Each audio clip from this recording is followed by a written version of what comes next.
Welcome to the story. Don't forget to like, subscribe, and support me. The wind swept across the barren wasteland like a ghost's whisper, stirring the ash that covered the ground. Drake stood at the edge of a crumbled stone wall, gazing at the horizon where the sky bled into a smoldering dust. His hand gripped the hilt of his sword, Blackfang, the magic-devouring blade that had been his companion through countless battles. It hummed in his grasp, an ever-present reminder of its hunger for magic. He'd never grown used to it the way Blackfang seemed to come alive in his hand, eager for the next kill. Even now, as the aftermath of the battle settled and the sounds of the wounded faded into the distance, the sword pulsed in rhythm with his heartbeat, urging him to seek out more power, more magic to consume. Drake shook his head, clearing his thoughts. The battle had been hard fought, a clash between the mercenary forces he led and a group of rogue mages who holed up in a crumbling fortress. They'd have been no match for Blackfang. One by one, their spells had fizzled into nothing as the blade devoured their magic, leaving them defenseless against his strike. But there had been something off about this fight. These mages hadn't been the bloodthirsty killers his employers had described. They were protecting something, or perhaps someone. He had felt it in the air as he cut them down, an undercurrent of desperation, not malice. He turned, scanning the battlefield littered with broken bodies and the remnants of their magical defenses. Smoke curled up from the remains of shattered wards now, nothing more than glowing embers in the dirt. His men were busy looting the corpses, pocketing whatever valuables they could find among the fallen mages. The voice was low, familiar. He turned to see Corvin, one of his oldest companions, approach. Corvin was a hulking figure, his scarred face a map of battles fought long ago. He was one of the few men Drake trusted.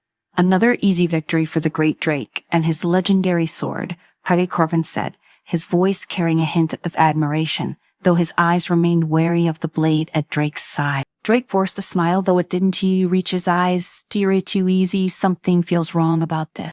Corvin raised an eyebrow. Wrong, we've been paid to wipe out rogue mages. We did that. Why the sudden doubt? Drake sheathed Blackfang, the sword reluctant to leave his hand, and shrugged. Sorry, just a feeling. Before Corvin could respond, a figure approached from the shadows of a nearby ruined tower. The man was cloaked in dark flowing robes, his face hidden beneath a hood. As he neared, the mercenaries tensed, but Drake held up a hand to stop them from drawing their weapon. You must be Drake, the cloaked figure said, his voice smooth as silk for the one they call the Black Fang Bearer.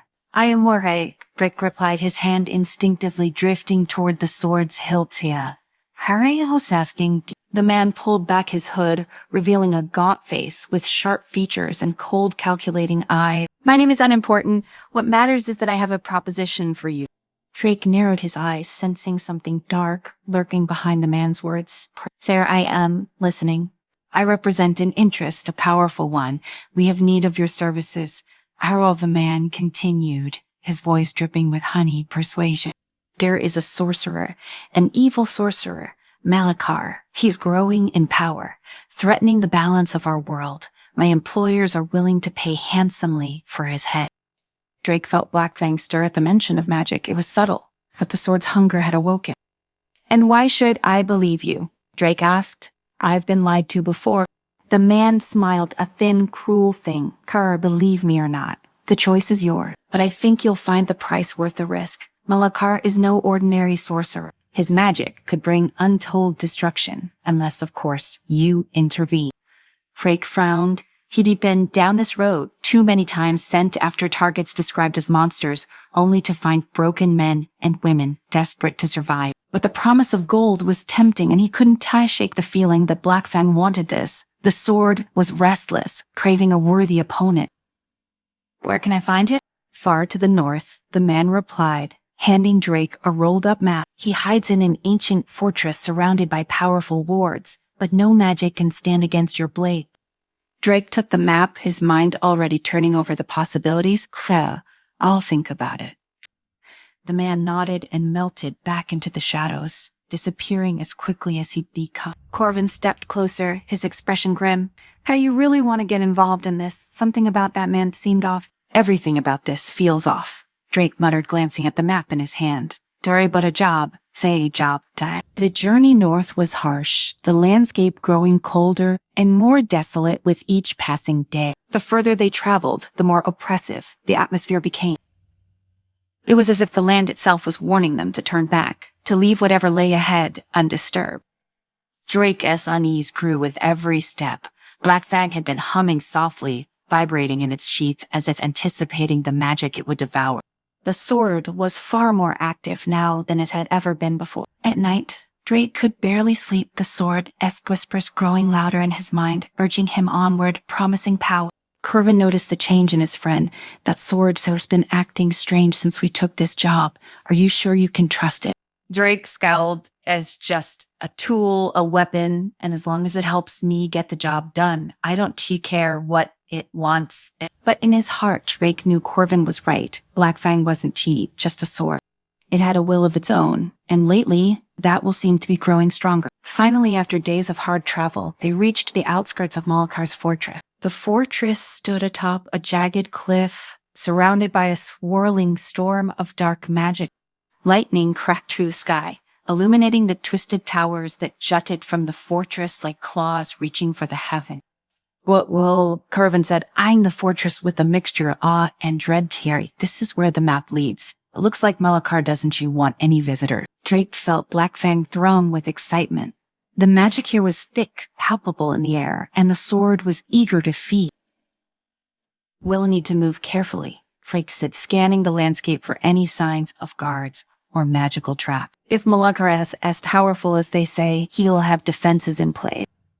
They advanced, slowly picking their way through the rocky terrain toward the fortress. As they neared, Drake could feel the magic growing stronger, wrapping around them, like invisible chains. It was oppressive, almost suffocating.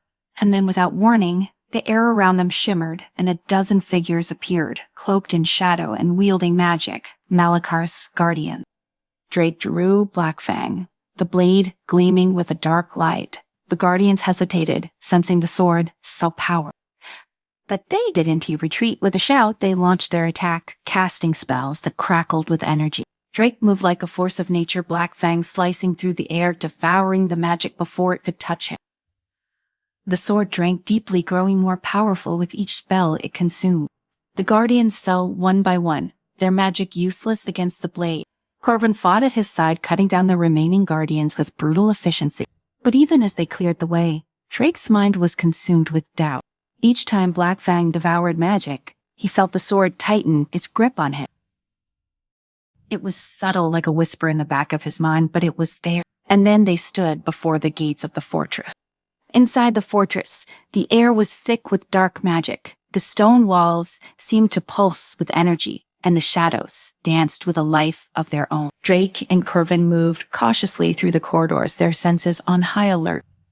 They reached the heart of the fortress, a vast chamber bathed in eerie light. At the far end stood Malakar, the sorcerer they had come to kill. But as Drake approached, he realized something was wrong. Malakar didn't attack. He didn't even raise his hands to cast a spell. Instead, the sorcerer looked at him with a mixture of pity and resignation. "You read too late, warrior," Malakar said, his voice echoing through the chamber. "The balance is already tipping, and you are the instrument of its fall." Drake narrowed his eyes, gripping Black Fang tightly. "Drake, what are you talking about? I am here to stop you." Malakar smiled, a sad, weary smile, "And I'll give you been sent here by forces you don't know.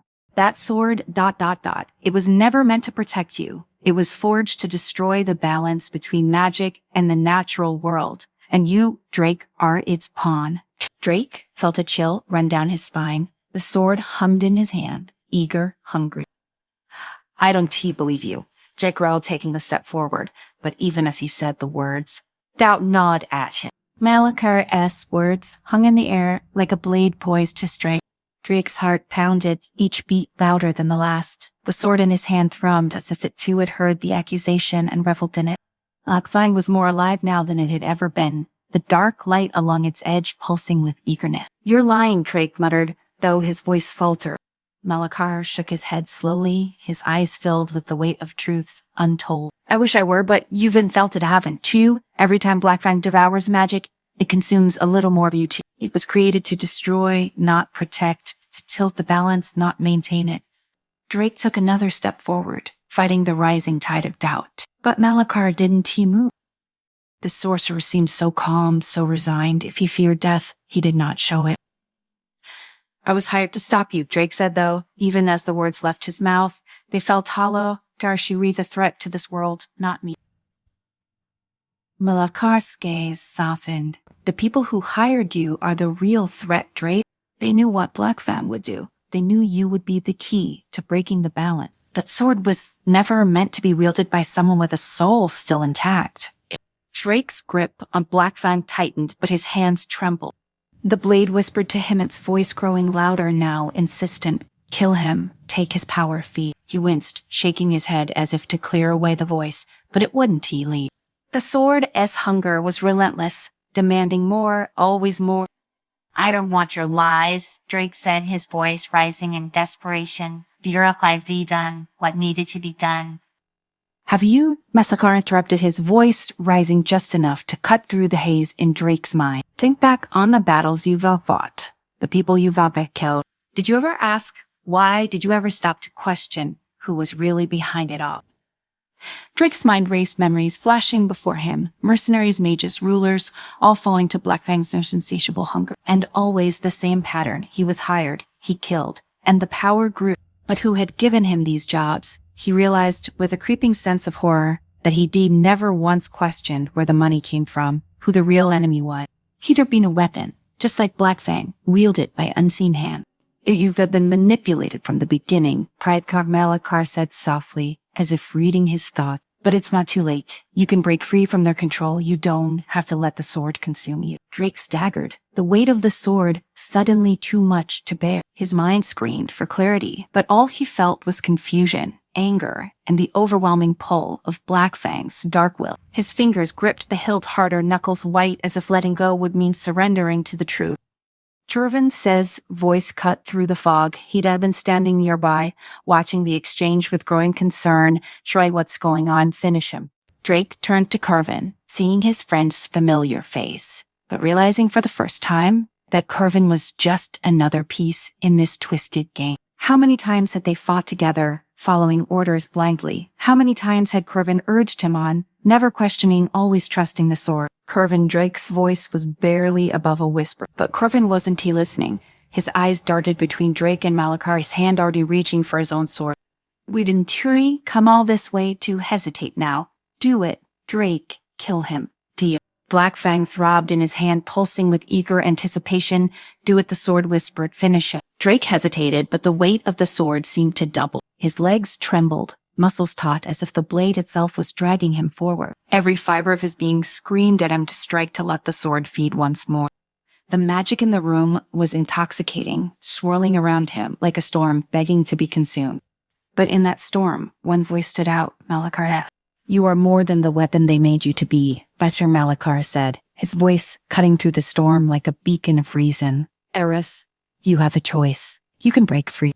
Drake's breath came in, ragged gasps. His mind was a battlefield torn between the sword, sand demands, and the faint whisper of his own will. But Malachar's words echoed louder. Now you have a choice. With a scream of defiance, Drake did the unthinkable. He swung Black Fang, not at Malachar, but at the ground beneath him. The blade struck the stone with a deafening crash, sending sparks flying and the sword, stark light flaring in protest. For the first time in what felt like an eternity, Black Fang went silent. Drake fell to his knees, gasping for air as if he'd just surfaced from drowning. The sword lay still in his hand, its hunger momentarily sated, or perhaps confused by his refusal to obey. Malachar approached cautiously, his eyes wide with a mixture of relief and caution. You did it? He whispered, more to himself than to Drake. Teal resisted. Drake looked up, his body shaking with the effort of what he had done. It's not over, he rasped, staring down at Black Fang. Yeah, it never will be. No, Malachar agreed, his tone heavy, crying. But this is the first step. Before Drake could respond, the air in the chamber changed. A cold, unnatural wind swept through the room, carrying with it a voice dark, mocking, and filled with malice. So you finally figured it out. Drake's blood ran cold. The voice was Malachar saying. It wasn't T. Corvin. It was a voice he had never heard, but somehow always known. A figure materialized from the shadows at the far end of the chamber.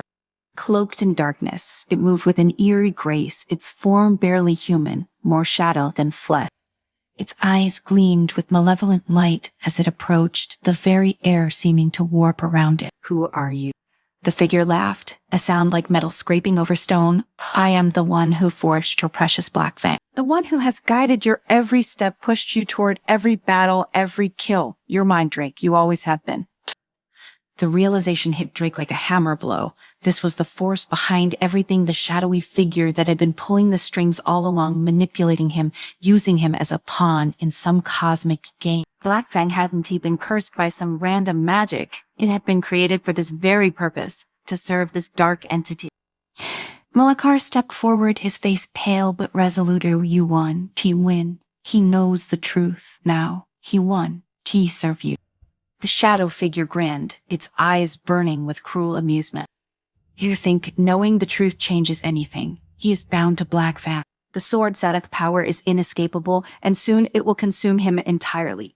Drake stood, his legs unsteady, but his resolve hardening. He looked at the sword in his hand, the weapon that had defined him for so long, and for the first time he saw it for what it truly was, a prison.